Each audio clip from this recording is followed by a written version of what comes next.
شیخ Saadi رحمۃ اللہ علیہ فرماتے ہیں، دوستی کا رشتہ بہت بہتر ہے رشتہ داری سے، کیونکہ رشتہ داروں سے رشتہ خون کا ہوتا ہے، دوستوں سے رشتہ دل کا ہوتا ہے، اور دل سارے جسم کو خون مہیا کرتا ہے۔ زندگی واحد پودا ہے جس کا بیج زمین کے اوپر اور پھل زمین کے نیچے ملتا ہے۔ اگر آپ کے ساتھ ناانصافی اور زیادتی کی حد ہو جائے تو صرف اتنا سوچ کر خاموش ہو جانا کہ جو ذات اوپر بیٹھی ہے وہ بہت بے نیاز ہے۔ اگر کسی شخص کو دھوکہ دینے میں کامیاب ہو جاؤ تو اس شخص کو بیوقوف مت سمجھو، بلکہ سمجھ جاؤ کہ اس نے تمہارے ظرف سے بڑھ کر تم پہ اعتماد کیا، یعنی تم کم ظرف نکلے۔ انسان مایوس اور پریشان اس وقت ہوتا ہے جب اپنے رب کو راضی کرنے کی بجائے لوگوں کو راضی کرنے میں لگ جائے۔ چیزوں کی اہمیت نہیں ہوتی، وہ کبھی نہ کبھی مل ہی جاتی ہیں، صرف انسان ہیں جن کا کوئی نعم البدل نہیں ہوتا، وہ دوبارہ کبھی نہیں ملتے۔ کبھی کبھی ایسا بھی ہوتا ہے کہ سکون کے لیے دعا کی نہیں بلکہ کسی کے محبت بھرے لفظوں کی اشد ضرورت ہوتی ہے۔ اگر لہجے شیریں ہوں تو لفظ شفا دیتے ہیں۔ بہت خوبصورت بات، زندگی میں خود کو کبھی کسی کا عادی مت بنانا، کیونکہ انسان بہت خود غرض ہے۔ جب آپ کو پسند کرتا ہے تو آپ کی برائی بھول جاتا ہے، اور جب آپ سے نفرت کرتا ہے تو آپ کی اچھائی بھول جاتا ہے۔ کبھی بھی خود کو اتنا قیمتی مت سمجھنا کہ ہر کوئی تمہیں دل سے نکال دے، کیونکہ جس چیز کی قیمت زیادہ ہوتی ہے اسے اکثر لوگ چھوڑ دیتے ہیں۔ اللہ کی محبت کا انداز بھی کمال کا ہے، سب کچھ دے کر کہتا ہے کوئی مانگنے والا؟ اللہ تمہیں تب تک توڑتا ہے جب تک تم اس سے جڑ نہیں جاتے، وہ تمہیں تب تک بے سکون رکھتا ہے جب تک تم اپنا سکون اس میں تلاش نہیں کر لیتے، وہ تب تک تمہیں عارضی محبتوں کی طلب لگائے رکھتا ہے جب تک تم اس کی محبت کی پہچان نہیں کر لیتے۔ رسول صلی اللہ علیہ وسلم نے فرمایا، اللہ عز و جل فرماتا ہے، میں نے اپنے نیک بندوں کے لیے وہ کچھ تیار کر رکھا ہے جسے کسی آنکھ نے دیکھا ہے، نہ کسی کان نے سنا، اور نہ کسی انسان کے دل میں اس کا خیال تک آیا ہے۔ ساری بات توفیق کی ہوتی ہے، جب اللہ تعالیٰ ناراض ہوتا ہے تو سجدے کی توفیق بھی چھین لی جاتی ہے، فرض نمازیں بھی ادا نہیں ہو پاتی ہیں، اور جب وہ راضی ہو جائے تو آدھی رات کو جگا کر اپنے حضور کھڑا کر لیتا ہے۔ یا اللہ تو میرے نصیبوں وہ لکھ دے جس کی مجھے چاہت ہے، وہ دعا جو میری نمازوں میں ہے، وہ دعا جو میرے وجود میں ہے۔ اے رحمان و رحیم، تو دلوں کے حالوں کو بہتر جانتا ہے، مجھے وہ عطا کر جس کی تمنا مجھے بے سکون رکھتی ہے۔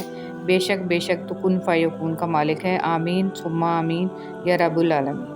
تہجد بہت طاقتور عبادت ہے، کیونکہ یہ ثواب یا گناہ کے خوف سے عاری ہے۔ تہجد تک انسان تب پہنچتا ہے جب ساری حسرتیں دل کا ساتھ چھوڑ دیتی ہیں، پھر انسان یہ نہیں سوچتا کہ اتنا ثواب ملے گا یا اتنا گناہ ملے گا، تب بس انسان یہ سوچتا ہے کہ اللہ ملے گا، اللہ سے ملاقات ہوگی۔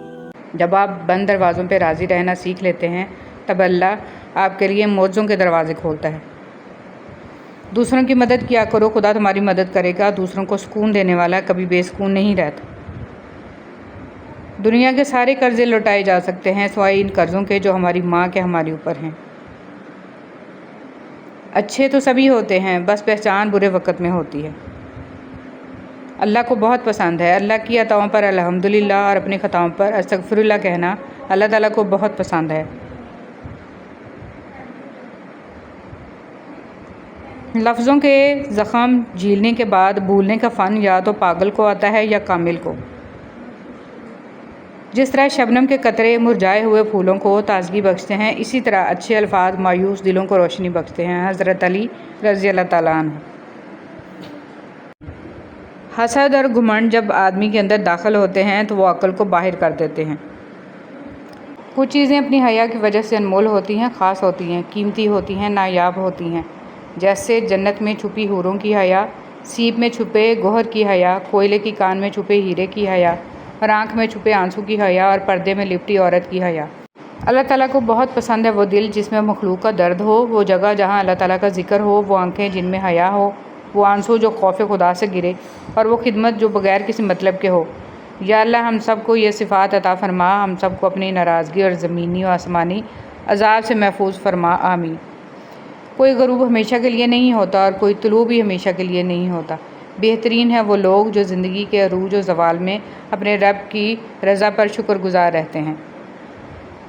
وبائی امراض کیوں آتے ہیں؟ رسول صلی اللہ علیہ وسلم کے ارشاد مبارک ہیں، جب کسی قوم میں اعلانیہ فحش ہونے لگ جائے تو ان میں طاعون اور ایسی بیماریاں پھوٹ پڑتی ہیں جو ان سے پہلے کے لوگوں میں نہیں تھیں۔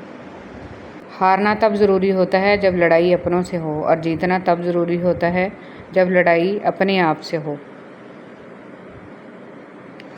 ہر چیز بن مانگے مل سکتی ہے، لیکن ہدایت کبھی بن مانگے نہیں ملتی، لہٰذا ہدایت یافتہ بننے کی دعا کیا کریں، اے اللہ مجھے ہدایت دے اور مجھے سیدھے راستے پر چلا۔ زندگی میں ہر پریشانی کا صرف ایک ہی حل ہے، اللہ سے بات کریں، اللہ سے مانگیں، اللہ پر چھوڑ دیں، اللہ پر بھروسہ رکھیں، اللہ سے پھر کہیں اور کہتے رہیں۔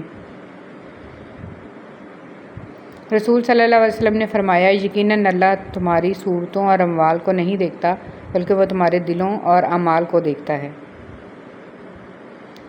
بے شک قرآن مجید دلوں کا سکون ہے اور ہماری ہر الجھن کا واحد حل ہے۔ جب کوئی دوست تمہیں اپنا راز بتائے تو یہ سمجھ لینا کہ وہ اپنی عزت تمہیں امانت دیتا ہے، اس میں کبھی بھی خیانت مت کرنا۔ حضرت علی رضی اللہ تعالیٰ عنہ۔ جس طرح لوگ مردہ لوگوں کو کندھا دینا ثواب سمجھتے ہیں، اسی طرح لوگ زندہ لوگوں کو سہارا دینا افضل سمجھ لیا کریں تو زندگی آسان ہو جائے۔ تکلیف میں صبر سے کام لو، کیونکہ سونے کو آگ سے آزمایا جاتا ہے اور مومن کو تکلیف سے۔ لباس قیمتی ہو یا سستا، کردار کو نہیں چھپا سکتا۔ اپنے کردار کو اچھا کرو، ہر لباس میں اچھے لگو گے۔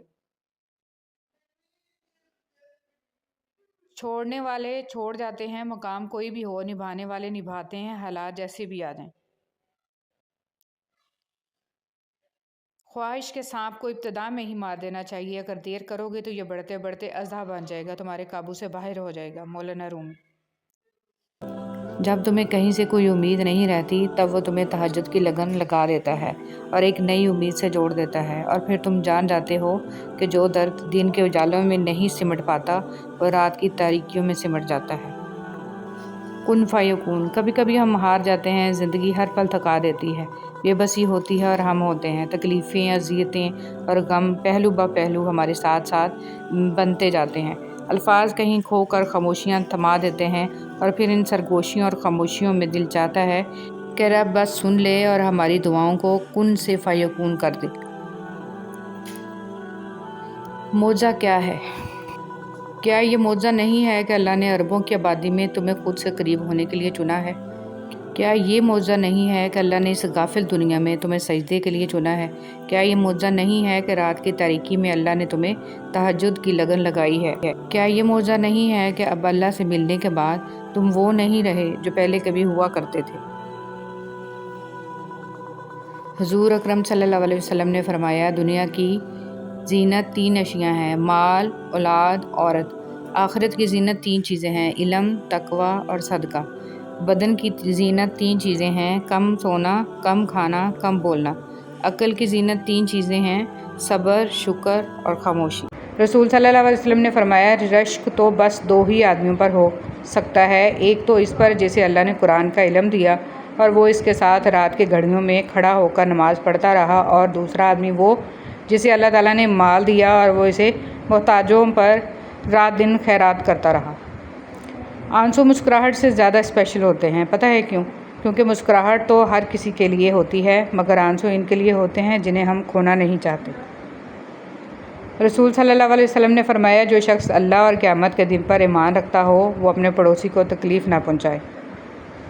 انسان کا سب سے اچھا دوست اس کا ضمیر ہے، جو اچھی بات پر شاباش اور بری بات پر ملامت کرتا ہے۔ ظلم اور والدین سے بدسلوکی 2 ایسے گناہ ہیں جن کی سزا اللہ دنیا میں ہی دے دیتا ہے۔ اچھا وقت اور اچھے لوگ ہر کسی کے مقدر میں نہیں ہوتے، جب بھی ان میں سے کوئی مل جائے تو اسے ضائع نہیں کرنا چاہیے۔ حضرت علی رضی اللہ تعالیٰ عنہ نے ارشاد فرمایا، انسان واحد ایسی مخلوق ہے جس کا زہر الفاظ میں ہوتا ہے، جسے تقاضا کرنا نہ آتا ہو۔ حضرت ابوبکر صدیق رضی اللہ تعالیٰ عنہ فرماتے ہیں کہ رسول صلی اللہ علیہ وسلم نے ارشاد فرمایا، ہر گناہ کی سزا قیامت تک کے لیے مؤخر کیا جا سکتا ہے، لیکن ماں باپ کے نافرمان کی سزا اس کے مرنے سے پہلے ہی شروع ہو جاتی ہے۔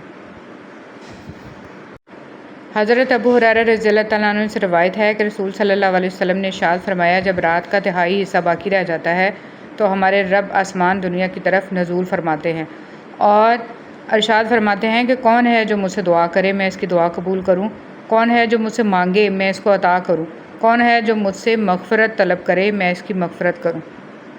زندگی میں لوگوں کا آنا بھی ایک مقصد ہوتا ہے، کچھ آپ کو آزمائیں گے، کچھ آپ کو سکھائیں گے، کچھ آپ کا استعمال بھی کریں گے اور کچھ آپ کو جینے کا صحیح مطلب بھی بتائیں گے۔ اچھے انسان کی تعریف کے لیے اتنا ہی کافی ہے کہ وہ کسی کو تکلیف نہیں دیتا۔ دولت اور عہدے انسان کو عارضی طور پر بڑا کرتے ہیں، لیکن انسانیت اور اچھا اخلاق انسان کو بہت بلند درجے پر رکھتا ہے۔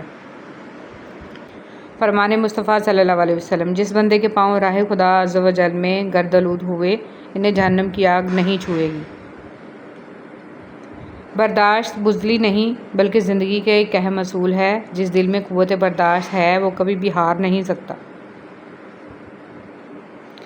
ہر کسی کو ہر بات کا جواب دینا ضروری نہیں ہوتا۔ بہت سی جگہ پر واقعی دل بڑا کرنا پڑتا ہے، درگزر کرنا پڑتا ہے۔ ہر کوئی نہیں سمجھتا آپ کو اور ہر کسی کو آپ سمجھا نہیں سکتے۔